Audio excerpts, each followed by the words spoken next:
Hey, Eastminster. You know, some days I have a pretty amazing job, and this is not a hard place for me to film my weekly video from.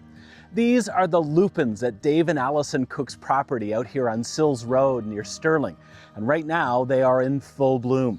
David and Allison have opened their gardens and their labyrinth to anyone who wants to come and walk, sit, and breathe, and just be for a while this Sunday afternoon. That invitation is open to you.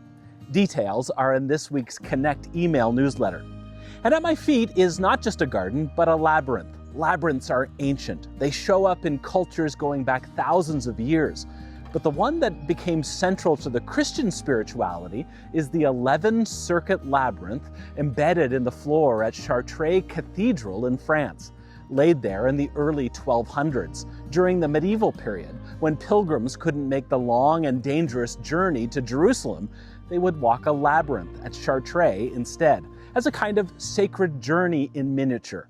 The practice never really disappeared, and in the last few decades it has had kind of a genuine revival as a contemplative spiritual discipline. Here's the thing that surprises people who don't know very much about labyrinths. It's not a maze. There's no dead ends or wrong turns. There's no trick to it.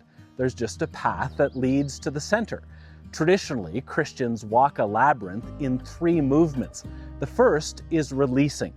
As you walk inward, you let go. You give God whatever it is that you are carrying that's heavy to carry.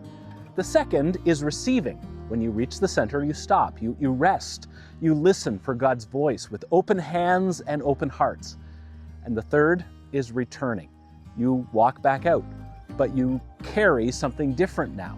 You've been changed by the journey, even if you can't quite say how. You don't have to figure anything out. You don't have to arrive anywhere on time. You just follow the path, and the path does its work. That's actually what we're talking about this Sunday.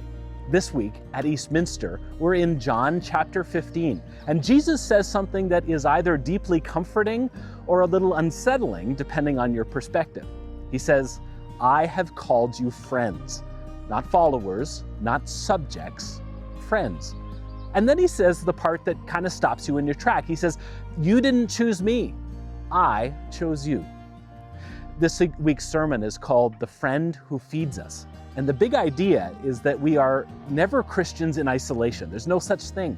Christ feeds us. He feeds us personally in moments like walking a labyrinth in the midst of lupins, and he feeds us together at the table, in worship, in community.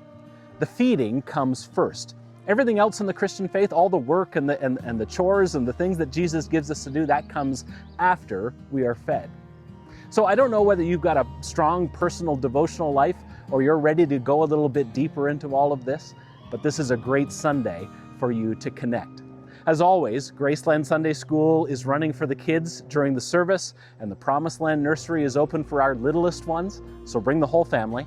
And the service doesn't just end when the service is over. We all head to the Connect Cafe for coffee and conversation and community.